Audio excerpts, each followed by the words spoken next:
ഇന്ന് നമുക്ക് നല്ല നാടൻ മെഴുക്കുപുരട്ടി ഉണ്ടാക്കാം. അതിനായിട്ട് ഞാനിവിടെ ഒരു 1/4 കിലോ പയർ ഇങ്ങനെ ചെറുതായിട്ട് കട്ട് ചെയ്ത് വെച്ചിട്ടുണ്ട് കേട്ടോ. അപ്പോൾ ഇത് നന്നായിട്ട് വാഷ് ചെയ്തെടുത്തതാണ്. ഇനി ഇതൊരു പാത്രത്തിലേക്ക് ഇട്ട് കൊടുക്കുക. ഇനി ഇതിലേക്ക് ഒരു 1/4 ടീസ്പൂൺ അളവിൽ ഉപ്പ് ചേർത്ത് കൊടുക്കുക. പിന്നെ ഒരു 1/4 ടീസ്പൂൺ അളവിൽ മഞ്ഞൾപ്പൊടി കൂടെ ചേർത്ത് കൊടുക്കുക. പിന്നെ നമ്മൾ ഇതിലേക്ക് ചേർക്കുന്നത് ഒരു 3 പച്ചമുളകാണ്. അത് ഇതുപോലെ നടുവായിട്ട് കീറിയിട്ട് അതും കൂടെ ചേർത്ത് കൊടുക്കുക. പിന്നെ നമ്മൾ ഇതിലേക്ക് ചേർക്കുന്നത് കുറച്ച് വെളിച്ചെണ്ണയാണ്. ഏകദേശം ഒരു 2 ടേബിൾ സ്പൂൺ അളവിൽ വെളിച്ചെണ്ണ കൂടെ ചേർത്ത് കൊടുക്കുക.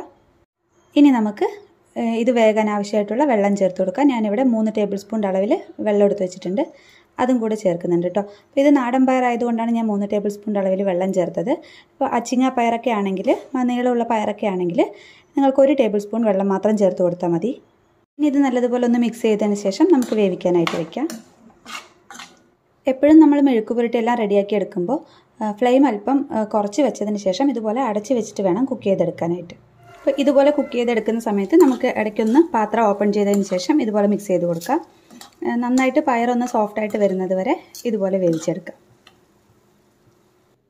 ഇപ്പോൾ ഏകദേശം 10 മിനിറ്റ് കഴിഞ്ഞപ്പോൾ നമ്മുടെ പയറെല്ലാം പകുതി കുക്കായിട്ടുണ്ട്. വെള്ളമൊക്കെ നന്നായിട്ട് വറ്റിയിട്ടുണ്ട്.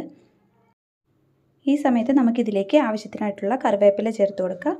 പിന്നെ നമുക്കിതിലേക്ക് ചേർക്കേണ്ടത് ചെറിയുള്ളിയാണ്. അപ്പോൾ ഇത് ഞാനിവിടെ ഒരു 10-12 ചെറിയുള്ളി നീളത്തിൽ അരിഞ്ഞ് വെച്ചതും കൂടെ ചേർക്കുന്നുണ്ട്. പിന്നെ നമുക്കിതിലേക്ക് കുറച്ച് വറ്റൽമുളക് ചതച്ചെടുത്താണ്. അത് ഏകദേശം 2 ടേബിൾ സ്പൂൺ അളവിലും കൂടെ ചേർത്ത് കൊടുത്ത് നന്നായിട്ടൊന്ന് മിക്സ് ചെയ്തെടുക്കാം. ഇനി വീണ്ടും നമ്മൾ ലോ ഫ്ലെയിമിലിട്ട് ഈ ഉള്ളിയെല്ലാം ഒന്ന് സോഫ്റ്റ് ആകുന്നത് വരെ നന്നായിട്ട് കുക്ക് ചെയ്തെടുക്കണം.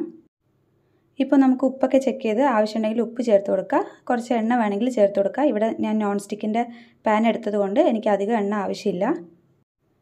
അങ്ങനെ വീണ്ടും ഞാനൊരു 10 മിനിറ്റ് കൂടെ ലോ ഫ്ലെയിമിലിട്ട് നന്നായിട്ട് അടച്ച് വെച്ച് കുക്ക് ചെയ്തെടുത്തിട്ടുണ്ട്. ഇപ്പോൾ ഇവിടെ നമ്മുടെ ടേസ്റ്റി ആയിട്ടുള്ള മെഴുക്കുപുരട്ടി റെഡി ആയിട്ടുണ്ട് കേട്ടോ. ഇതെല്ലാവരും ട്രൈ ചെയ്തിട്ട് നിങ്ങളുടെ വിലയേറിയ കമൻറ്റ്സ് കമൻറ്റ് ബോക്സിലൂടെ അറിയിക്കണം. പിന്നെ നമ്മുടെ ചാനൽ സബ്സ്ക്രൈബ് ചെയ്യാൻ മറക്കരുത്. Thank you for watching.